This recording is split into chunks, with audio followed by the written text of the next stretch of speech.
What's up, y'all?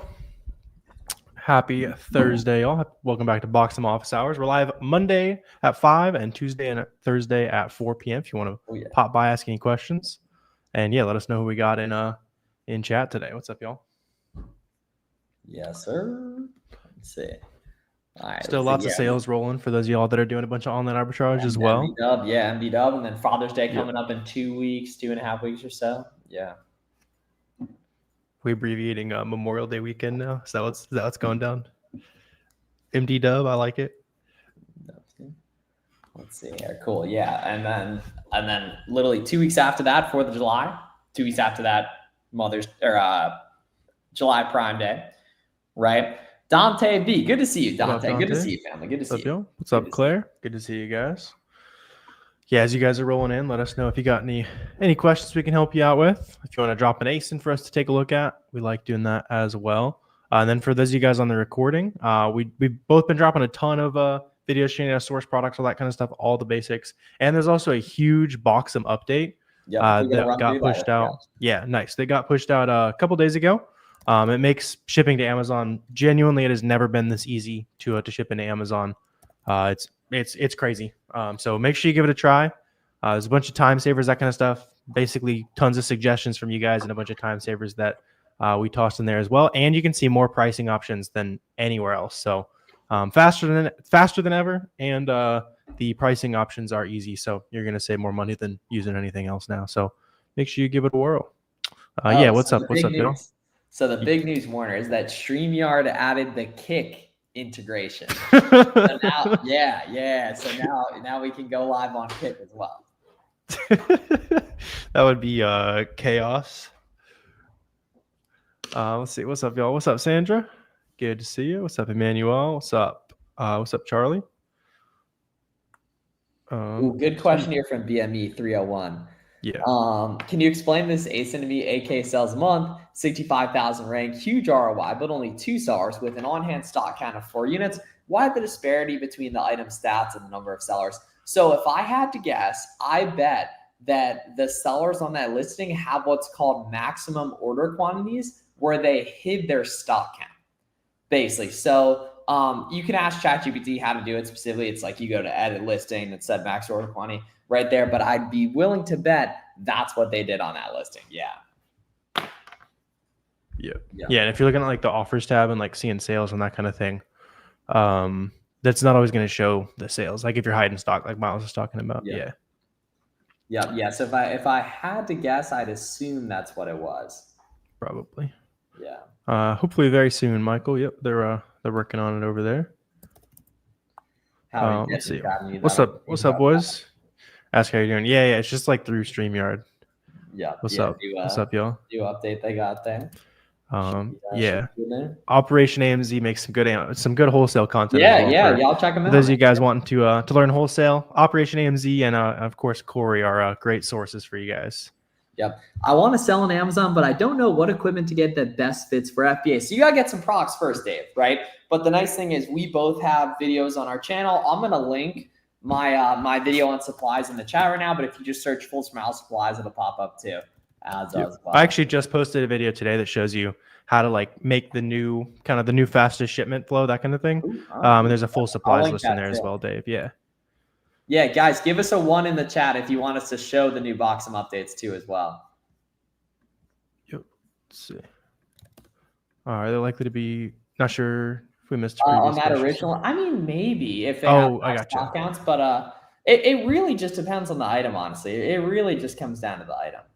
Yeah, you can get really high stock counts with some OA. I know we've both been like 1,000+ deep on some stuff before. That's definitely not the average. Definitely not the average OA product. Normally, you're probably going to sell 20 to 50 or something, but yeah, you can end up very deep on some OA leads. Sweet. All right, cool. Let's pull up these updates. Yeah. Okay. All right, so let's dig in here. Boom. I'm gonna hit the screen share real quick. Sounds good. Bada bing. All right, let's pop the. All right, you own the street. Yeah, boom. Okay, here we go. So, right, this page pretty much for the most part is the same thing. Gonna show you guys. We'll just call it like stream test shipment. You can name that whatever you want here. Right, this you got to remember. This is not the UPS address you're shipping at. It's your address. right? And then I like to do these guys too here. Boom. Now we want to add our shipments here. So now originally, guys, there were 4 steps. Now there's 3 steps to make it even more simple. This is for FBA shipments, although you can also use Boxem to list your products FBM too, right? So we can just search these guys here. You can see how quick the search functionality is. Boom. Right there, right? Yeah. Pump in those guys here, right? We can say boom here. Say we plug in like 10, right? See there, get those guys added in here, right? Then we'll do another one of 10 of these guys here, right? So we can see, boom, 10 and 10. You can do multiple products per batch. You can edit the quantities. You can do 1 product per batch, whatever you want here. Now we'll just wait for this to send off to Amazon here. And then here's in step 2, the really cool parts. And there's some of this that you can use even if you're not doing a ton of FBA shipment, just for like organization and inventory management here. So this part obviously is where we send the data off to Amazon. So it can take, a minute or 2 here, maybe even more to send that over to Amazon. But now we're getting into step 2. We'll show you guys the labeling process and everything like that. Yeah, for sure. We'll pop that back up there when Amazon sends it back to us. Yeah, Scott, so you can track all your profit and that kind of stuff already. We also just pushed a big update so that now our analytics are more, it's the most accurate analytics on the market basically, because there's some complications that make it a little bit tricky. And then there's also a huge analytics update coming really soon, which you can actually get access to if you just message us. But it'll be public here for too long. Y'all pop me up here. We're ready to roll. All right, so here we go. So now the fun part, right? So in step 2, where we prep and box them, is where we can decide how many boxes we're doing and assign the different products to boxes, print the labels and everything like that. So we got 20 units here. Now say, obviously we want to do as little boxes as possible here, just for shipping efficiency, but say we wanted to do 4 boxes here. We could just go right here, boom, boom, boom. Then we can bulk create these boxes, see that? And we can edit them really easily too, where it says bulk dimensions and weight. So say I want to make all of these 18 by 18 and they weigh 15 pounds here. Boom, see that? Speed, boy, right? And then we can go here. And then now we need to print the F and SKU labels. All we do to do that, guys, is go to print, boom. And then now we have all the F and SKU labels. You can also have them auto printed if you just enable that on step 1 as well. So usually I don't even press that button. Right. Yeah, Chindy was asking if it replaces. Yeah, so you can use Boxem to replace any software like that. Yeah. Yeah, it's more than that software does for you, Chindy. So yeah, definitely swap it out there. Yep. So there we go. So we got those guys in here, right? And then we can also, in terms of assigning them to boxes, we can just go here and hit assign all SKUs, bang, and boom. Oops. Sometimes it'll take a sec to let it click right there. Bang. See, boom, assigned, and see how all those units were immediately allocated right there. And that's honestly the entire process right here. Now, what I love too is that you can clone the shipment easily if you want to, and we can go to print right here and we can print custom labels. So we can do like sold as a set here. We can do the suffocation warnings. We can do fragile warnings, and we can do custom ones. So I think a good use case for the custom ones is like labeling your bins of FBM orders, right? So we can do like YOLO, sweat, like you can do whatever you want here, right? So like what we can do here. That's a crazy first thing to come to mind, by the way. Yeah, right. Welcome back to 2012. So you can print these custom labels here. So like if you have bins of FBM products, you can just do like navy large and then print it out real quick, right? You can do like navy medium, right? And you can do like black small, right? So like there's use cases for Amazon that's not just the actual FBA shipment process of this, right? You can do like this. Yeah, just a bunch of new stuff. Very a lot of attention to detail, basically. All this, we can edit them too. Save you some money on all those random little labels and that kind of stuff. Never run out also. Yeah, Boxem orange right there, right? CNC. So this is cool stuff, right? We do like suffocation, fragile, sold as a set. So all that kind of stuff here. Dante's using them for some bigger expiration dates. I like that. Yeah, because if you print, if you're doing like a set, then it has to be like in bigger font size where it's like a 6-pack on like a box, that kind of thing. Dante, if you are just using it with like a standard item, you actually don't need to do that, by the way, because the expiration date's already on the SKU label. But you do have to do that if it's on like, say it's like a case of food or something like that, then you put bigger font expiration on the outside. But I love that idea. Yep. So we literally, and then all we do here, boom, then we submit packing groups. And then now we're just going to print out that shipment, honestly. And that's literally the entire process, guys. We're really happy with like the printing all the SKUs at the same time, the box contents, and those custom labels too, I think are pretty helpful to you guys as well. We're getting a lot of good feedback on it. You guys have ideas what you want to see in Boxem? please let us know too as well. But we'll come back when this loads here in a sec. It's good to go. That's so cool. So we don't have to order the prepaid. Yes, exactly. Yep. Exactly right there. Yep. So see, what does clone shipment do? Yeah. So if you press that button, it's going to duplicate everything about that shipment so far, basically. So let's say you ship the exact same shipment pretty often on like a restock or something like that. Or you mess something up with a shipment, you want to make it easier to save yourself some time. Like a lot of times that button will be really useful. Yep. One day it'll just see through the box and read what's in there. Yeah, we're working on that AI. Yeah, we might not be working on that quite yet, but that would be very that would be pretty sick. Let's see. What's up, Yumi? You started purchasing your first products today, and they should be arriving. That's what's up. Yeah. Nice work. What are the most important things to consider when setting the price? Yeah, so just set that price above the buy box, like 20 to 25% above the buy box price. And then a lot of times you might actually be able to make sales there, especially on like faster movers. You'd be surprised like how high of prices you can make some sales at compared to the buy box. And then just start working. Test it out. Yeah. Yeah, exactly. Yeah, and then just start working your way down until you start seeing some sales. Absolutely. How can you sell video games? Yeah, Best Buy, GameStop, anything like that. It's a lot of clearance. Yeah, a lot of clearance there. Yep. Yep. Let's see. What's up, Dave? Now fire away as many questions as you want, Dave. You don't have to. We're here to answer your question. You don't have to feel bad for asking questions. Yeah. So we're not lawyers or anything, man. It can totally make sense, just kind of depending on your personal situation. But we're not lawyers, so we can't like specifically recommend anything. But a lot of people do once they're consistently making sales. Boom. Okay, our shipment's ready to roll here, and we got an optimized placement. Boom. All right, here we go. So now, right, we can see those loading options here. So we have one that's an optimized placement that's going to right here. Let's see. Yeah, and the reason why optimized placements are cool is because you don't pay placement fees, basically. Yep. Yeah. So I think Amazon's still sending the shipping labels back to you on this one, but yeah, you can see like we pay $0 in placement fees on this. Yes. And you basically nowhere else can you see the optimized options and the inventory placement. So with Boxem, you're gonna save more money than anything else now. Yeah. So let's see. So this guy's going to, we could do Memphis and a bunch of places, or Clarksville, Tennessee. Yeah, there you go. Amazon's starting to send some of those prices back there. Pasco, Washington. Never heard of that one, actually. I've never seen that warehouse. Yeah. Yeah. Let's see. Pasco. Sweet. We'll give that a second to load in there. What about handmade? Yeah, we've never messed with handmade too much. But yeah, if you've got something to pursue there, there's probably some good YouTube videos on it. Let's see. When you clone the shipment, does it become a saved copy? So it's going to duplicate it. And then if you go to like the shipments tab, you'll see both shipments.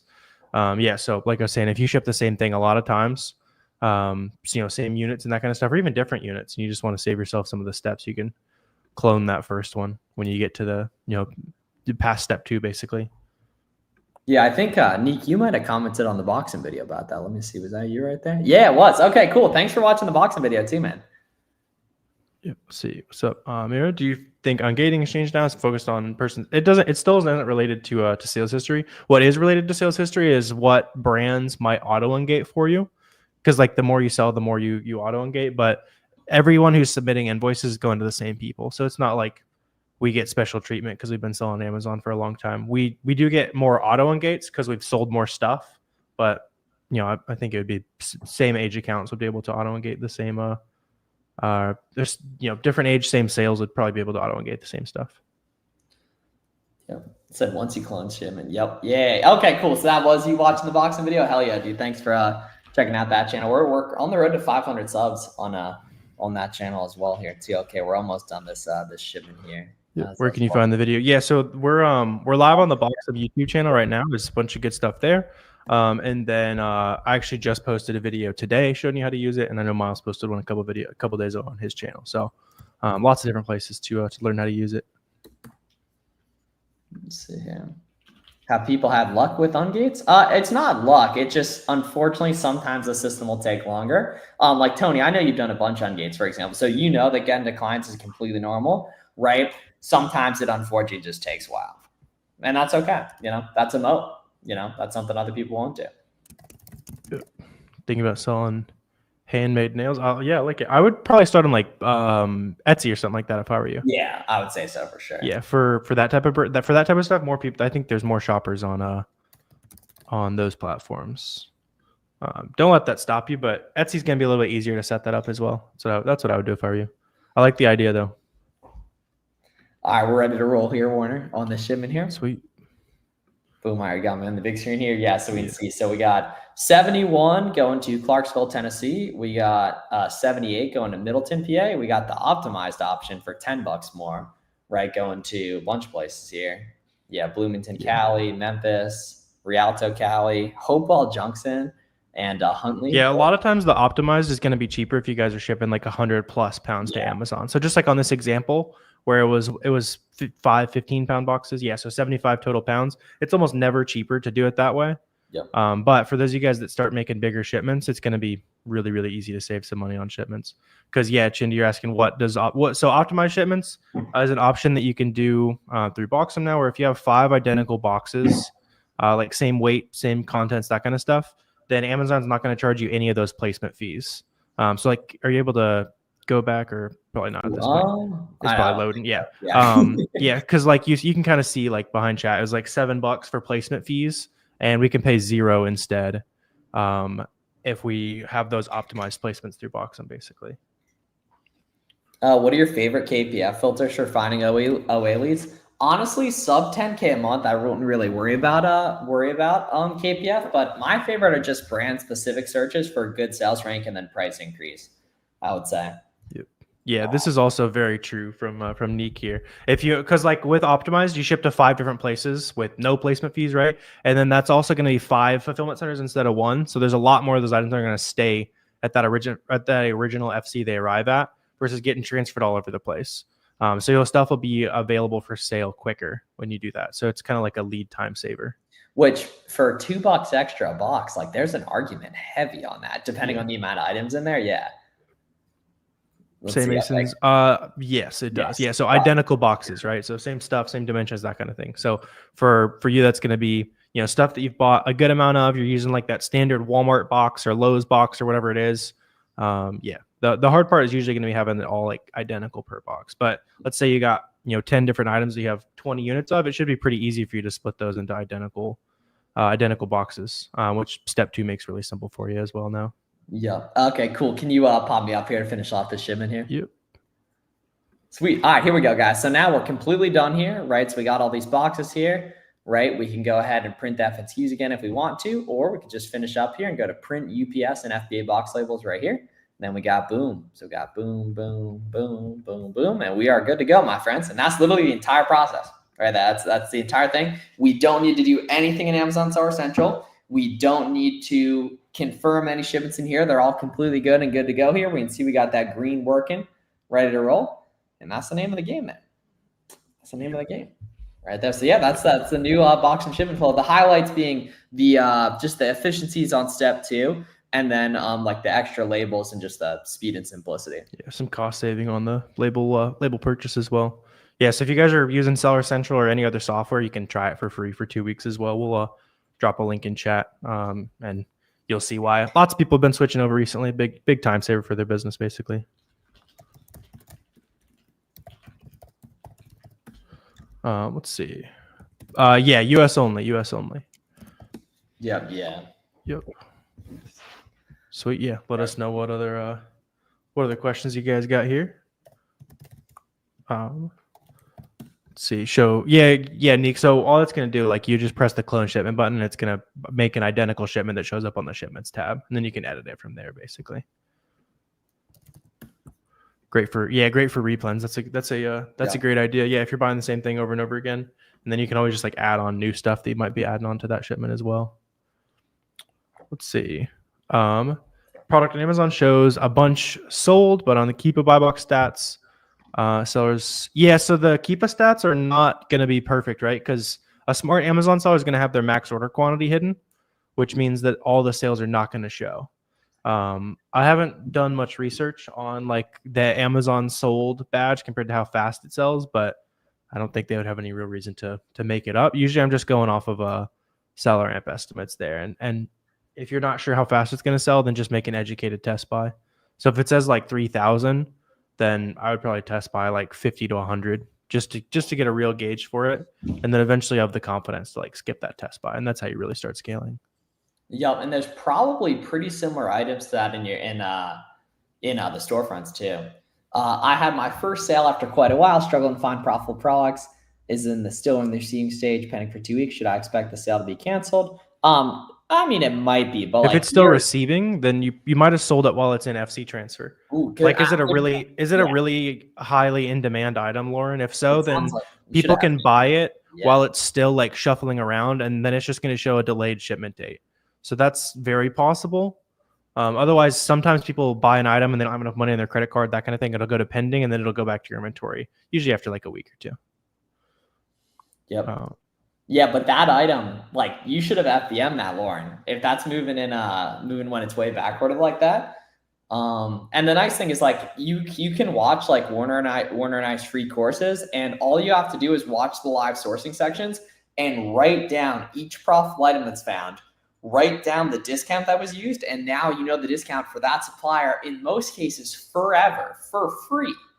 And that's how you're going to find other items on those websites, because very, very rarely does like a website, especially big websites, only have one good item, right?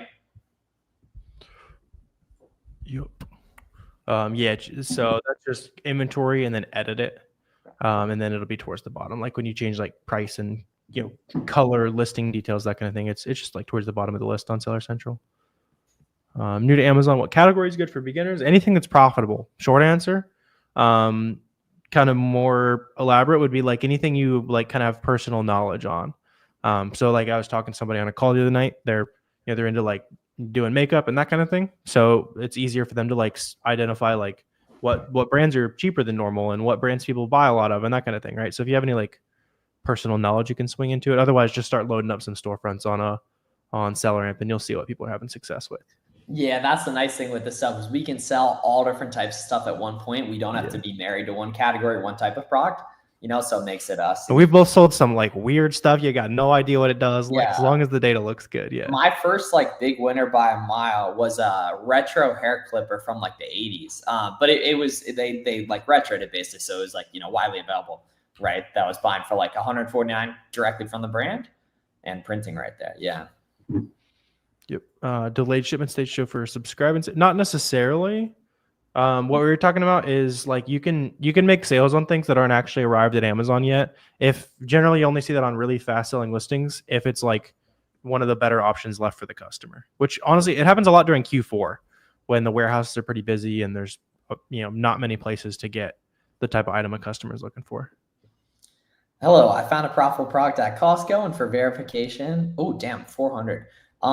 Is Costco? Yeah. So all big websites are so going to work. So like if they're going to trust anyone, they're going to trust the biggest sellers of name brand products in the entire world. Right. So yeah, so Costco is definitely fair game, right there. But, yeah, I honestly probably would steer clear of a 300 to 400 requirement right off the bat. Unless you're pretty well capitalized, and just focus on stuff that requires 10. Yeah, you can also just test and see if they take 10. It works on the vast majority of them. See if products auto engaged. Do you still have to have correct documentation from the manufacturer? Not necessarily. No. Like, you can talk to like a lawyer and that kind of thing if you want like the legal justification. But you can sell stuff on Amazon as long as you're not like misrepresenting what it is and giving customers a good experience, basically. But yeah, if you sell a brand that doesn't want you selling on Amazon, it's within their right to like give you like an IP complaint, that kind of thing, which you can remove. And that's why you just look for products that other third-party sellers are already having success with. Boom. There's right. several thousand good ones. Storefront stocking. Yeah. Right. That's the wave. Ooh, good question here from Miragazi here. After a test order, how much do you send in for replenishment? Yeah. So in terms of replenishing stuff, so it is dependent on capital and confidence in that item. But a good rule of thumb, I would say, would be like 2 weeks worth of supply. And your Boxem inventory management is going to help with that. You can see how many you sell per day. Just go ahead and calculate it, right? And then it's going to make it really easy to go ahead and buy 2 weeks worth of supply, basically. But the big thing is just not calculating how many per day since you sent it in, how many days since it actually checked in, right there. So yeah, very, very important stuff and very, very helpful. Yep. What's good, Jules? Haven't seen you in a while. You're smart enough to know you could sell more than one brand, Chief. Yep. Jules, that guy too. What's good? Jules, yeah, let us Sawyer again. Yeah, let us know what other questions you guys got here. Yeah, And just make sure you guys are just kind of being consistent with this stuff, right? Like if you've been, kind of learning the ropes and things are not making sense, you've been at it for a week, 2 weeks, that kind of thing, that's totally normal. Just kind of keep powering through. Remember, there's a learning curve to everything. It's worth it. Right. So I've been tapping in with a lot of you guys in the free Discord too. So make sure if you're not in there, join it. Doesn't cost a dime, right? I've been tapping in with a lot of you guys in the general chat and sometimes on the voice chat too. I don't think anyone's in there right now, but I've been talking to a lot of guys in general. And then if anyone's on in voice, sometimes I'll join too. So make sure you guys tap in the free Discord as well.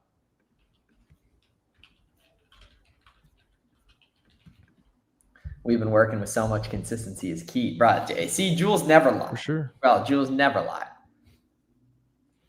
You got the new the new profile pic with some controller and some money, looking like a Facebook Marketplace scammer a little bit. Ooh, low key, yeah, very low key. Sweet. Yeah, not sure. I would hit up seller amp support on that. I assume you're trying to look up the. I assume manual sourcing. Yeah. I like it though, but yeah, you can hit them up. I haven't seen that before. It's the gaming channel. Oh, I got you. I like it. You got the Amazon going down. You got a gaming channel. Good little hobby. I like it. Can you sell things under your own brand name? Sell seeds from your garden.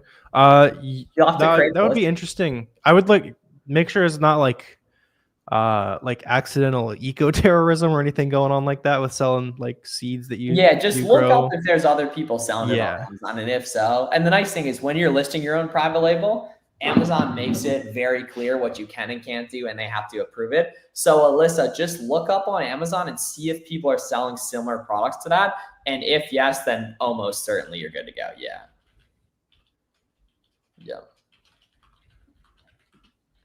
Is Voorhees legit? They're sending me cease and desist. Yeah, so personally, I'm not a fan of selling those brands that send letters. So I'd say just from a reputational perspective, I would say probably stop selling those, unfortunately.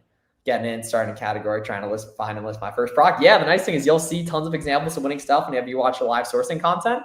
And then it's just storefront stock from there. You'll find other stuff too. Yeah, Alyssa, I don't think you've been in the streams yet, but that's a very good question there. Yeah. Kind of that process, the gating process. Yeah, exactly. Yeah, if ungating were impossible, there'd be no sellers on this listings. So yeah, you're good to go.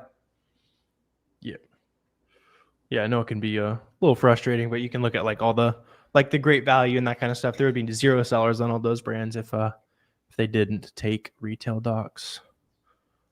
Let's see, growing new accounts. So I mean, you don't avoid gated products, right? Because that's just something you can submit an invoice to sell. Yeah, you're pumping weight too, bro. You're a shoe guy, man. You're a shoe guy? Yeah.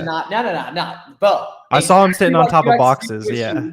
Yeah, dude, just waltz in here and take what's yours, just like you did with the shoe industry, man. Do not worry about gating, brother. Do not worry about gating. And if you want to join my coaching too, I'll absolutely take you to the moon, Bo, as well. Right? Well, I love my shoe guys. Any tips on how to use a catch-all for welcome discounts? If you're honestly, you literally just put in the catch-all email, anything at whatever domain.com you buy, and it's just going to pump out unlimited emails. That's a really, really good tool. I totally think you should use it. Yep. Sweet. Let us know if we can help you out. Anything, Alyssa? We're Monday 5, Tuesday, Thursday at 4. We're always live. Yeah. Come hang out. Yep. Tips to use catch-all email for welcome discounts. Yeah, this is a great question. Let me even just get an example up so you guys can see what they're talking about here, because this is a really easy way to create margin on a bunch of websites. It's probably one of my favorite ways to do it. Discounted gift cards, that kind of stuff. I probably should pull up a screen before I share nothing. Sweet. So yeah, if we check this out, you'll see a lot of websites have this blank at the bottom. A lot of times it'll be a 15% or 20%, that kind of thing. So Adam, you're saying, let's say your email is adam@gmail.com. You can go through a Google domain and that kind of thing, and you can set it up that way. The way easier way is to just add a plus after your real email address, and then I'll just spam the keyboard. These are all brand new email addresses as far as, in this case, Dick's Sporting Goods is concerned. They're going to send you that coupon code to whatever's before the plus. And you can use that as many times as you want. You can go crazy on it. A lot of times this is how products are actually profitable. Like at retail price with a catch-all code plus like a discounted gift card, that makes a ton of stuff profitable. That's not good at retail. And yeah, just kind of go from there, I'd say. Yeah, like very, very rarely are items just going to be chilling at the advertised price on a website profitably. Now, sometimes, but not often. And that's the biggest mistake beginners make is they think items are going to be like that. Nah, you got to create the margin, my friends. And that's actually really easy to do in many cases. You just got to look for it, right? Cool. All right, sweet, y'all. So yeah, y'all go create some shipments right on those Memorial Day leads you bought, right? Using the new Boxem update. We're always here to help. You can shoot us DMs on socials if you got any questions too. And everything. And really appreciate y'all tapping in for another Boxem office hours, guys. Absolutely. You guys have a good rest of your day. Let us know if we can help you out with anything.